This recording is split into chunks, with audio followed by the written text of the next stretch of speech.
Oke. Jadi misalkan satu TPS tuh sumber sampahnya dari mana saja. Kan di sana mungkin masuk yang dari sekolah gitu ya, dari warga tentu saja. Nanti kita identifikasi, kita keroyok bareng-bareng gitu. Oke. Jadi endingnya adalah pengurangan ritasi dari TPS tersebut kan. Yang biasanya ngirim misalkan 2 truk sehari, 2 rit per hari di TPS tersebut, nanti hasilnya akan 1 truk misalkan per hari. Ini kan kelihatannya per lokasi tersebut. TPS itu sesuai dengan jadwalnya. Kalau yang masuk sampah organik hari Senin misalkan, nah itu sampah organik saja. Nanti mungkin itu pengawasan yang akan dilakukan gitu.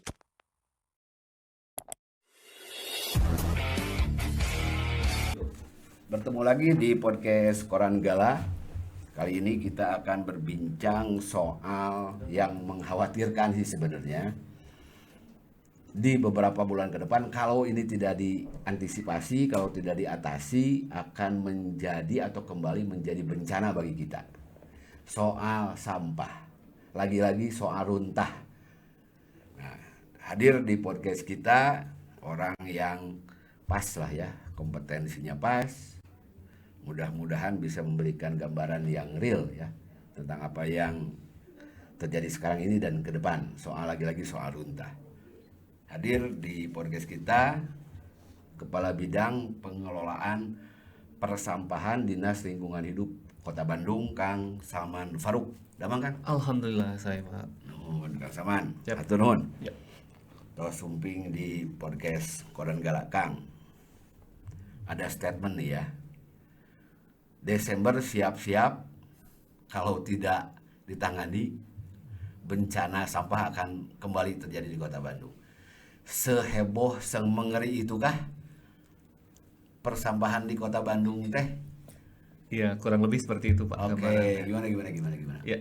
Jadi kan sebetulnya dipicu oleh overloadnya TPA Sarimukti ya. Lagi-lagi overload ya? Overload Iya. gitu ya. Bahkan provinsi sudah menyatakan 1000% katanya overloadnya TPA. Nah, kebetulan Koran Gala pun 1000%. mengangkat HL-nya. Waduh, Overload Sarimukti 1200%. 1240,58%, ini luar biasa. Luar nih. biasa. Jadi kedana terus ditutup di kapungkur seharusnya eta Nah, teh. gimana Kang? Betul. Jadi kan kita menanti hadirnya TPPAS Legok Nangka sebetulnya ya. Cuman karena memang itu berproses lelangnya KPBU ya, Iya. kerjasama pemerintah dan badan usaha. Nah, jadi Sarimukti inilah yang masih menjadi tumpuan dari 4 kabupaten kota, Iya. Kota Bandung, Kabupaten Bandung Barat dan Kota Cimahi gitu. Nah, sebetulnya untuk mempertahankan atau memperpanjang masa layan dari TPA Sarimukti itu rencananya mau diperluas sekitar 6 hektar Di Sarimukti. di Sarimukti. Oke. Sehingga bisa memperpanjang usia layannya kurang lebih 2 tahun sambil menunggu TPAS Legok Nangka berjalan, beroperasi begitu. Namun demikian, gagal lelang Oke. di provinsinya. Artinya Sehingga ini apa nih? perluasannya tidak jadi. Artinya lahan yang ada Existing dioptimalkan. ngoptimalkeun aku makan tos pinuh ayeuna ge. Mereka lakukan lagi pemadatan gitu ya. Oke. Jadi sampah yang sudah turun, zona-zona yang masih bisa difungsikan kembali. Nah, itu tapi kan terbatas Iya. gitu. Nah, sehingga di 1 Desember 2024 ini 4 kabupaten kota yang pengguna Sarimukti diminta mengurangi kembali ritasinya. Nah, ini yang masalah ya. Nah, Pengurangan sampah itu diomongin gampang ya, ya. betul. Tapi kenyataannya justru peningkatan volume kan Iya. yang selalu ada. Iya. Bahwa ada upaya kita lihat ya soal 3R dan sebagainya. Iya. Tapi kan itu juga belum signifikan ya kan Ya, ya. ya. Kurang lebih kalau dari partisipasi masyarakat sekitar 20% lah. 20%. 20% gitu. Jadi ini kita perlu mempush kembali gitu. Oke. Jadi realnya begini, Pak. Dari 172 ritasi kita per hari, Berapa ton tuh? kurang lebih 1000 ton. 1000 ton. 1000 ton. Ini sebetulnya sudah berkurang dari dulu zaman Iya, darurat ya. iya. Mungkin 1300 ton lah gitu ya per hari. Nah, kita diminta menurunkan jadi 140 rit per hari Artinya di bawah 1000 ton. di bawah 1000 ton, kurang lebih sekitar 700 ton. Yang dikirim ke Sarimukti. sementara produksi. Produksi tetap di 1500 1700 lah. Nah, kemana sisanya itu? Nah, itu harus dilakukan yang tadi ya, 3R Iya. gitu ya, dengan program Kang Pisman gitu ya, ada bank sampah, ada program kawasan bebas sampah RW, kemudian juga mogotisasi di kelurahan. Kemudian juga TPST yang sekarang sudah mempergunakan mesin gibrik dan lain sebagainya itu kita optimalkan. Sehingga mudah-mudahan ritasinya kurang lebih sekitar 32 rit tadi atau 200 ton per hari bisa kita reduksi Ini begitu. cerita yang Kang Salman Ya. omongin itu di Kota Bandung ya. Kota Bandung, Kota Bandung. Belum lagi kota-kota lain Kota kan. Ya, kabupaten tapi lain, kita betul. kita Ya. kita kesampingkan dulu, Ya. pasti kan kota kabupaten lain pun pasti berikhtiar lah Betul, ya. betul, betul. Nah, Kang, ini jadi persoalan. Kan dari dulu ya, Ya, persoalan ini selalu muncul. Ya. Ya. Kalau di musim hujan pasti becek sehingga Ya. manuver terganggu. Ya. Ya. Kalau di musim kemarau pasti kebakaran. Ya. Itu kan yang menghambat Ya. pengiriman. Nah, ini kenapa terjadi? Karena semua bertumpu ke Sarimukti. betul. Yang pengolahannya masih tradisional kan. Ya, Hanya konvensional. buang saja Betul. konvensional. Betul. Apakah sambil menunggu legok nangka ya, Ya. juga sambil menunggu optimalisasi di Sarimukti ya, Ya, ya. yang lahannya memang Ya. terbatas, pendekatan-pendekatan yang memakai teknologi itu apa kabar, Kang? Ya, pengolahan sampah di TPST begitu ya, sudah kita lakukan juga gitu ya. Oke. Magotisasi yang cukup besar ada di Gede Bage begitu ya. Kemudian juga yang RDF Ya. kita juga sudah mulai kembangkan, Hmm. ada di Babakan Siliwangi dan di Cukang Holis begitu ya. Hmm. Dengan semua daya upaya ini teh tidak hanya dari APBD Kota Bandung, kita juga meminta ke pemerintah provinsi bahkan ke Kementerian PUPR melalui APBN begitu. Ini juga terus dicanangkan lah begitu.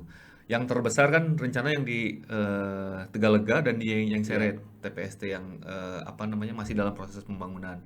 Dan nanti di Gede Bage dengan kapasitas 390 ton per hari itu juga akan dibangun di 2025 begitu. Itu RDF ya. RDF juga, betul. Nah, sekarang berapa produksi RDF dari tempat-tempat itu?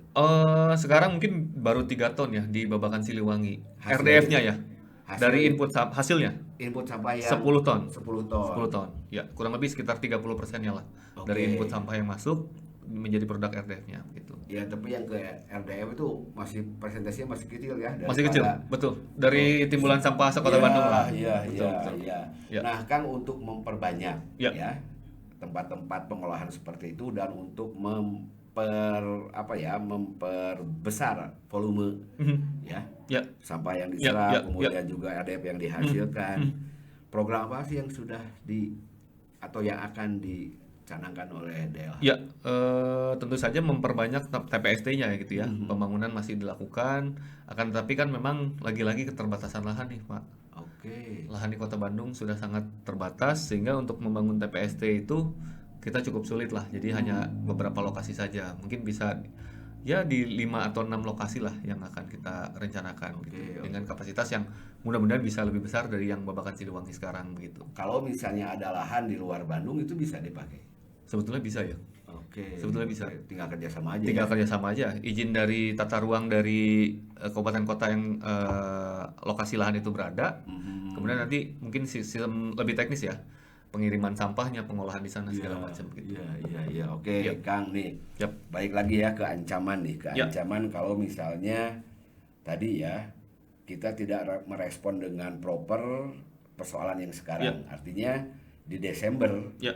ketika harus mengurangi iritasi Ya. gitu kan. Kalau tidak dilakukan ya sampah ya di mana-mana deh. Betul, betul.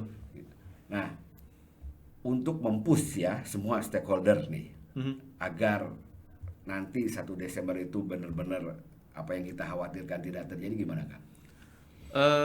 Kami coba mencanangkan untuk mengurangi sampah tadi berbasis kewilayahan. Oke. Jadi misalkan satu TPS itu sumber sampahnya dari mana saja. Kan di sana mungkin masuk yang dari sekolah gitu ya, dari warga tentu saja. Nanti kita identifikasi, kita keroyok bareng-bareng gitu. Oke. Jadi endingnya adalah pengurangan ritasi dari TPS tersebut kan. Yang biasanya ngirim misalkan 2 truk sehari, 2 rit per hari di TPS tersebut, nanti hasilnya akan 1 truk misalkan per hari. Ini kan kelihatannya per lokasi tersebut. Jadi kita kalau bahasa di Pemkot Bandung tuh pengurangan sampah per klaster. Oke. Nanti ada klaster pendidikan dari sekolah, SD, Bisnis. SMP, bisnis, komersil misalkan. Ya. Bisnis pun terbagi banyak ya, ada pusat perbelanjaan, nanti mungkin leading sektornya di Disdagin, hotel, kafe, restoran leading sektornya di Disbudpar gitu ya. Fasilitas kesehatan, puskesmas, rumah sakit itu nanti di Dinkes dan lain sebagainya. Jadi kita keroyok bareng-bareng di situ. Oke. Adakah timnya itu? Satgasnya sudah ada, Mm-mm. namun arahan Pak PJ Wali Kota yang baru untuk di apa ya sistem koordinasinya supaya lebih terlihat lah, lebih terukur begitu. Mm-mm, mm-mm. Karena kan Satgas penerapan kebiasaan baru, Satgas yang sekarang itu setelah masa darurat sudah berlaku sebetulnya dari Januari 2024 gitu. Cuman ya tadi ya lesu ya, karena tidak ada lagi Iya. darurat begitu ya. Jadi Salse, ya. salse, nah akhirnya Nah. mulai digenjot lagi gitu Pak. Nah, artinya kan mau tidak mau selain kesadaran nih ya, Ya, juga pengawasan ya. betul betul. Nah, kira-kira bentuk pengawasan apa yang nanti akan dilakukan dalam penanganan sampah menjelang 1 Desember Ya, ini? jadi yang jelas kita akan berupaya kerjasama dengan semua pihak, mungkin ya kalau di internal Pemkot ada Pol PP mungkin ya, Ya. kalau di ada TNI juga ada Polri nanti yang akan melakukan pengawasan pengangkutan sampah terjadwal. Jadi rencananya kita harus sudah terpilah dari sumber gitu ya, dari rumah tangganya, kemudian dikumpulkan di TPS. Jadi yang masuk ke TPS itu sesuai dengan jadwalnya.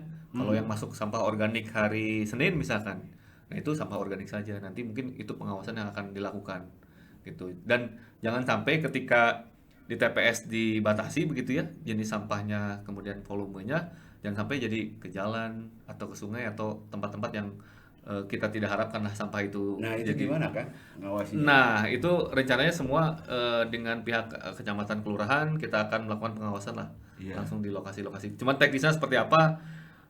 Memang sempat tercetus juga ide gitu ya, melibatkan dari TNI Polri juga untuk Iya. semacam skamling lah gitu ya, Iya. patroli bersama lah gitu ya. Biasanya rada mati lah lamun aya TNI polisi Nah, nya. itu Iya. karena kalau dengan unsur kewilayahan gitu ya, linmas atau ini karena kurang mungkin ya dari sisi powernya mungkin Pak ya. Iya. Jadi malah hanya terjadi ricuh aja gitu, padahal sampahnya nama anggaran dipicin ke jalan gitu. Iya. Kan balik lagi ke Siap, data siap, ya. Ini siap. kan Sarimukti overload sampai Ya. 1.200 sekian persen, artinya Ya. kan ada apa namanya dari kapasitas sekitar 2 juta kubik Kubik, ya, ya. menjadi sekitar 24, 24 juta Betul. kubik. Betul. Ini kan gimana ya? Jauh banget gitu kan? Ya, ya. Menekannya gimana nih?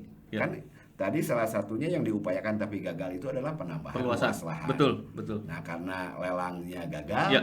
artinya itu tidak terjadi. Ya. Kemudian bergeserlah ke upaya optimasi lahan Ya, yang ya, ada. betul.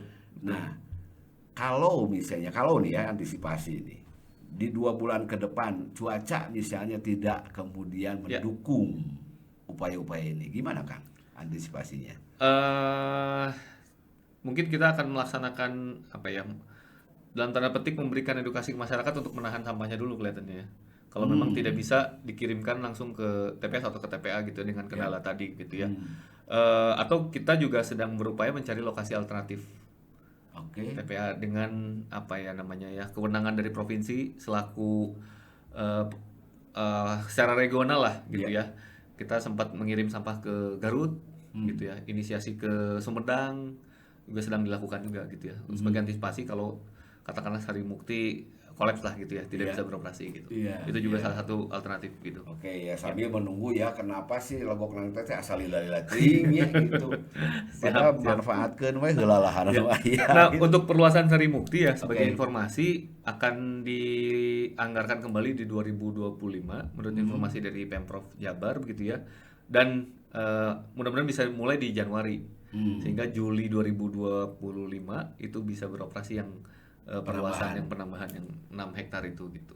Ya karena Mudah-mudahan berjalan lancar lah ini. Ya, amin. Ya itu tadi ya karena sistemnya open dumping seperti Ya, ini ya. ya seberapa luas lahan pun pasti akan Penuh habis lagi, ya. penuh lagi, betul Pak. Ya artinya ya teknologi harus segera dihadirkan ya. Betul, betul.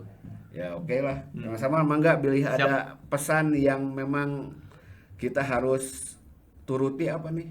Ya. Karena kita harus mencegah nih. Ya, Desember kalau Desember jadi bencana ya kita juga yang repot. ya, ya. Mungkin kami dari pemerintah Kota Bandung gitu ya, khususnya di DLH meminta masyarakat untuk mengurangi sampahnya lah. Kita menerapkan 3R gitu ya. Oke. Mengurangi dulu gitu ya, reduce gitu, lebih bijak dalam penggunaan produk yang menghasilkan sampah gitu ya. Selain itu melakukan pengolahan sampahnya secara mandiri gitu ya. Coba kalau kita bagi sampah kita gitu ya, hanya ada 3 kan ya. organik sisa makanan itu bisa kita lakukan composting di rumah gitu ya, ada loseda, takakakura, bata terawang dan lain sebagainya lah ya. Yang anorganik atau yang masih bisa kita daur ulang bisa masuk ke bank sampah gitu, atau sedekah sampah lah, kasih ke pemulung misalkan gitu ya, koran bekas, kardus bekas, kertas dan lain sebagainya, botol kemasan gitu. Nah tinggal yang residu aja nih Pak. Oke. Residu itu sedikit sebetulnya ya. Iya, Kalau iya, berdasarkan data hanya 10-20% dari sampah yang kita produksi gitu. Iya. Tisu bekas, kemudian saset-saset kemasan yang memang sudah bisa diolah. Jadi minimal itu dipilah dulu, diolah secara mandiri, baik skala rumah tangga ataupun skala komunal di RW misalkan, sehingga sampah yang masuk ke TPS dan berakhir di TPA bisa semakin berkurang gitu. Itu akan sangat membantu kami dalam menghadapi potensi kedaruratan sampah tadi begitu ya. Oke. Ya. Oke, hatur nuhun Kang Salman, mudah-mudahan ya apa yang kita khawatirkan nanti tidak terjadi. Amin. Ya. Tapi itu tadi ya, sepanjang pengelolaan sampah kita masih konvensional ya, persoalan-persoalan potensinya tetap akan muncul ya. Mudah-mudahan pendekatan teknologi segera hadir, kemudian ya kesadaran kita sebagai masyarakat dalam mengelola sampah mandiri juga semakin meningkat. Dan sekali lagi Bandung jangan lagi menjadi lautan sampah lah ya. Amin. Jangan sampai. Hatur nuhun. Assalamualaikum warahmatullahi wabarakatuh. Waalaikumsalam.